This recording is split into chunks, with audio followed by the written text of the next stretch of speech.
حضرت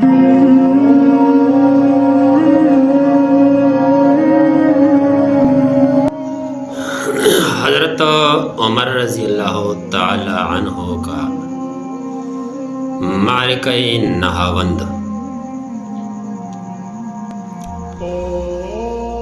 زیاد بن جبیر بن حیہ اپنے باپ سے بیان کرتے ہیں کہ حضرت عمر بن خطاب رضی اللہ تعالی عنہ نے ہرمزان سے کہا، ہرمزان جو کہ ایک جرنیل تھا نہاوند کا، جب تو مجھے اپنی رائے دینا چاہیے تو خلوص سے دے۔ یہ اس موقع کی بات ہے جب ہرمزان نے اسلام لانے کے بعد سیدنا عمر رضی اللہ عنہ کو مشیر بننے کی خواہش کی، اس کے پہلے ہرمزان سے اسلام سے۔ تو سیدنا عمر رضی اللہ تعالیٰ نے ہرمزان سے کہا تو بلا خوف اپنے رائے کا اظہار کر، اور اسے اطمینان دلایا۔ تو اس نے کہا جی ہاں، موجود زمانے میں پارس یعنی ایرانیوں کا ایک سردار اور بازو تھا۔ سیدنا عمر نے اس سے پوچھا سر کدھر ہے؟ اس نے جواب دیا نہاوند میں، اور ساتھ بنزاز خان بھی، کیونکہ اس کے ساتھ کسریٰ اور اہل اصفہان کے جنگجو ہے۔ تو سیدنا عمر رضی اللہ تعالیٰ عنہ نے پوچھا کہ بھائی تم نے اہل فارس اور اہل یعنی قیصر اور پارس اس کے بارے میں کیا کرنا ہے، کیا جواب دینا ہے؟ تو اس نے کہا کہ کسریٰ اور قیصر اور پارس یہ ایک جسم ہے اس زمانے میں جو سپر پاور ہے تینوں۔ کسریٰ سر ہے اور قیصر بازو ہے اور پارس بھی بازو ہے، یعنی یہ تینوں جو ہے نا اس طرح وجود ہے اس کے۔ پھر ہرمزان نے کہا آپ دونوں جو کیا کہتے ہیں نا پارس اور قیصر ہے، ان دونوں کو کاٹو تو سر جو ہے نا یہ کمزور ہو جائے گا، یعنی کسریٰ۔ تو عمر رضی اللہ عنہ نے اسے کہا اے اللہ کی دشمن تو نے جھوٹ کہا ہے، نہیں میں تو سر ہی کا قصہ تمام کروں گا اور اللہ تعالیٰ اسے یقیناً کاٹ دے گا، یعنی قیصر روم کا۔ جب اللہ تعالیٰ دشمن کا سر میرے طرف سے کاٹ دے گا تو مجھے سے دونوں بازو خود بخود دور ہو جائے گے، مجھے کچھ بھی نہیں کہہ سکتا۔ تو سیدنا عمر نے بذات خود دشمن کے سر نہاوند کی طرف جانے کا ارادہ کیا۔ تو مسلمان کہنے لگے اے امیر المؤمنین، ہم آپ کو اللہ کا واسطہ دے کر کہتے ہیں کہ آپ بذات خود عجم کی طرف نہ جائیں، اگر آپ وہاں شہید ہو گئے تو مسلمان کا نظم و نسق و خراب ہو جائے گا، ہاں آپ ان کے مقابلے کے لیے لشکر بھیج دیں۔ تو حضرت عمر بن خطاب رضی اللہ عنہ اہل مدینہ میں سے مہاجرین اور انصار کو روانہ فرمایا، اور ان میں اپنے بیٹے عبداللہ بن عمر کو بھی شامل کیا، اور ابو موسیٰ اشعری کی طرف خط لکھا کہ وہ اہل بصرہ کو ساتھ لے کر جائے، اور حذیفہ بن یمان کی طرف لکھا کہ وہ اہل کوفہ کو ساتھ لے کر جائے، یہاں تک کہ تم سب نہاوند میں اکٹھے ہو جاؤ۔ جب تم وہاں جمع ہو جاؤ تو تمہاری امیر نعمان بن مقرن رضی اللہ تعالیٰ عنہ ہوگی۔ تو نہاوند میں سارے اکٹھے ہو گئی، تو بنزاز خان نے اپنے سپہ سالار کے ذریعے سے پیغام بھیجا جو نہاوند کا سردار تھا۔ اس نے اپنی طرف سے یہ میسج بھیجا کہ تم عرب، تم اپنی طرف سے اپنا نمائندہ ہمارے طرف بھیج دے تاکہ ہم اس سے مذاکرات کریں۔ تو مسلمانوں نے گپت شنید کے لیے سیدنا مغیرہ بن شعبہ رضی اللہ تعالی عنہ کو نامزد کیا، گویا کہ وہ امیر ہے،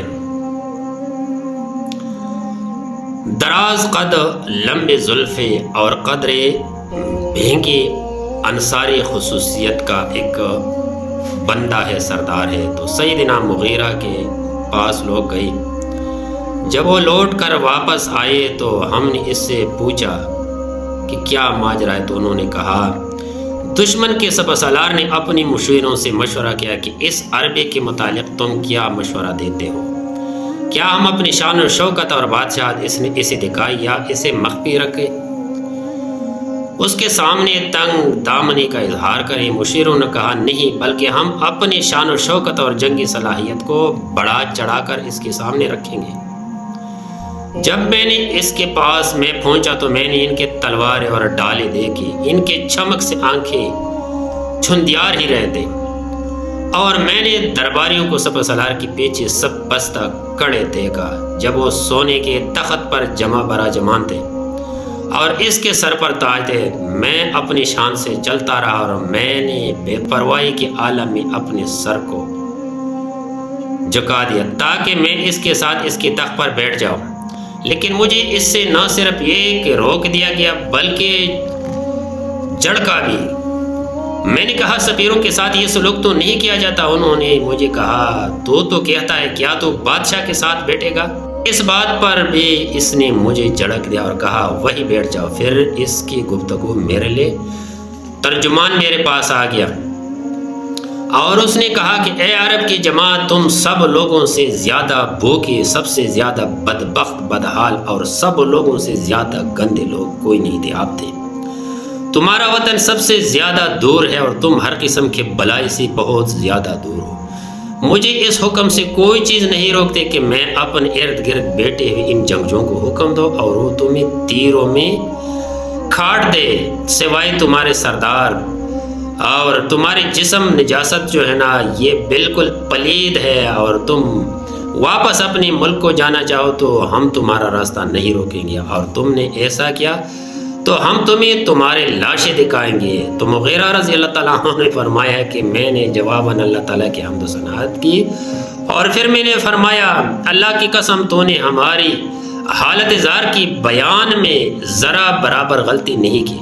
ہم یقیناً سب سے زیادہ غریب الوطن، سب سے زیادہ بھوکے اور سب سے زیادہ ظالم بدبخت تھے اور سب سے زیادہ ہر قسم کے بلائی سے دور تھے۔ پھر اللہ نے ہماری طرف اپنا رسول بھیجا، اس نے ہمارے ساتھ دنیا میں نصرت اور ہمیں عزت اور آخرت میں جنت کا وعدہ کیا ہے۔ تو جب سے ہمارے پاس اللہ کے رسول تشریف لائے ہیں ہمیں اپنے رب کی طرف سے مسلسل وسعت اور نصرت مل رہی، یہاں تک کہ ہم تم تک پہنچ گئی، اور ہم اللہ کی قسم تمہاری بادشاہت اور تمہاری شان و شوکت دیکھ رہے ہیں۔ اب ہم اس بدبختی اور بھوک کی طرف ہرگز نہیں لوٹ کر جائیں گے، حتیٰ کہ جو کچھ تمہارے ہاتھوں میں ہے اس پر ہم غلبہ حاصل کر سکیں گے، اور یا اس زمین پہ ہم شہید ہو جائیں گے۔